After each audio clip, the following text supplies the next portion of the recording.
We deploy a smart building. The smart building has a local server, so we actually are hybrid. And we kind of need to be hybrid because they don't have resilient internet connections. So if we were only cloud-based and the internet dropped, the building wouldn't function. And we're doing things like life safety, flood detection. There's all these other functions. So we actually need a hybrid infrastructure. And then from a data perspective, as a client, they don't want data to leave that building. We have to store it locally. So it's an exception, but I just want people to not blindly say everything goes to the cloud, hallelujah. I think there are cases where the hybrid approach and for reliability and various other reasons that you may not want to do that. Well, also latency. So Magna's got 350 plants around the world and has to be a hybrid because if the internet goes down or if it's slow, then the plant can't operate. And that's at a company like that, that's the worst possible thing to happen, right? So it necessarily has to be hybrid. I think everyone's sort of touching on components of what a hybrid is and why, there's been this cloud first, and Dan, you're talking about, cloud only. But I think organizations, and they're unique to each organization, are finding reasons why data may need to be in multiple places. There may be data residency issues. Their cost may become a factor. There may be security issues. So I think it's interesting, and it's great to hear from the table how everyone's addressing these different components, because the cloud first, last year I started to hear more about, kind of cloud intelligent. And now we're talking about where is the right place for a particular workload? Where's the right place for this type of data? Some organizations are very, very specific about whether or not it can be in a public cloud or whether or not it needs to be on-prem in a what they feel might be a more secure location. That also is a lot driven by the compliance. Like for us, we need to be PCI compliant because we do a lot of credit card processing. Uma, you're in Metrolinx, you know that these compliances actually force you some of that decision making that you have to do. You can't just say, hey, let's put it in the cloud. So some data you have to actually hold back, and you have to look into whether it's a data at rest and in flight. When it's in flight, which route it's navigating through, which data centers is hopping from, when it's in flight, is it leaving the geo zone of that? So all that information usually not publicly available, but that's things you need to put in consideration. I think the data governance would be a great process that we need to make sure that is in place for us because we're working in the bank industry. We call it the highly confidential data that is actually going to cloud. We need to make sure that we have the proper governance and compliance and whatnot to make sure that we know where and what we put on cloud. I was going to echo that. We have to classify our data. So one of our determining factors is data classification. And I'm fascinated by what Dan's saying that everything is going to the cloud because from a cybersecurity perspective, we don't feel the cloud is necessarily more secure than what we can provide. So it'll be an interesting cocktail discussion.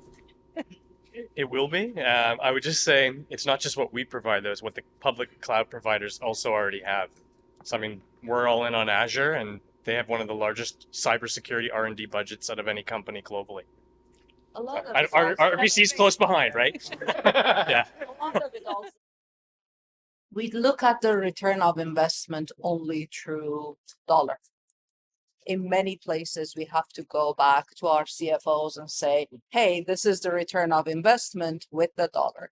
I think we as technologists need to do a better job to identify what other return of investment exists.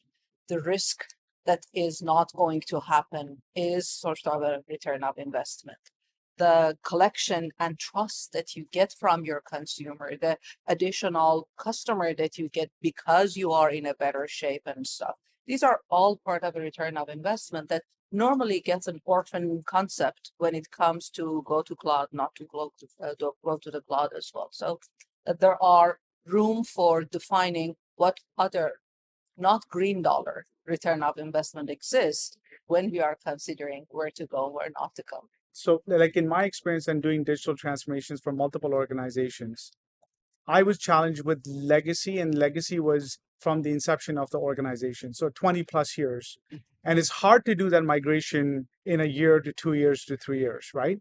So realistically, what I did was I built a model, whether it was to repaint that particular application, to renovate the particular application, or to rebuild it. And then based on that, where does the data sit? What's the ROI? How much investment I'm going to need, et cetera, et cetera. And once I classified those, then we started kind of going on the cloud journey. Which ones are the ones that we can move quicker? Which ones are the ones we're going to move maybe 2 to 4 years, and which ones are going to be 4 to 8 years? And that requires a complete overhaul.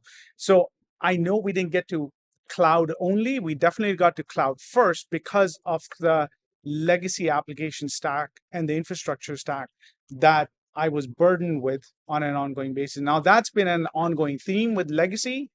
It seems that it's less and less of an investment on the infrastructure and application to actually continue improving them. It's more of a cost play.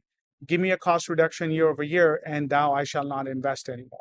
So that's kind of, mine was more of a hybrid journey than I anything. want to add on what you're saying there, Ernest. I've worked at a couple medium-sized organizations. We had a legacy footprint, and we came in, we wouldn't have been able to do a digital transformation if it wasn't for cloud.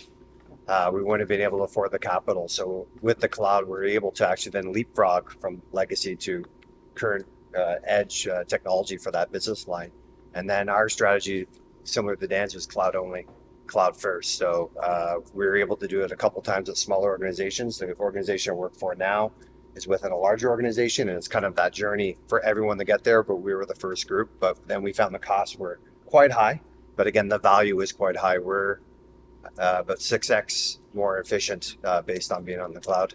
But the workloads too is has a lot of complexity, especially working for a global organization where data could be in Europe, US. We can transact perhaps a workload out of the US, but I must have it stored in Canada, depending on what it is. So many factors to consider now. Most of the contributions seem to suggest that the cloud makes change easier, but at the same time, it's likely there are aspects that are maybe harder. And how does that work in the future? Are there things that you're going to have to focus on more as far as change go because of the cloud? Change to cloud is difficult. Change within cloud is easier. That could be the argument.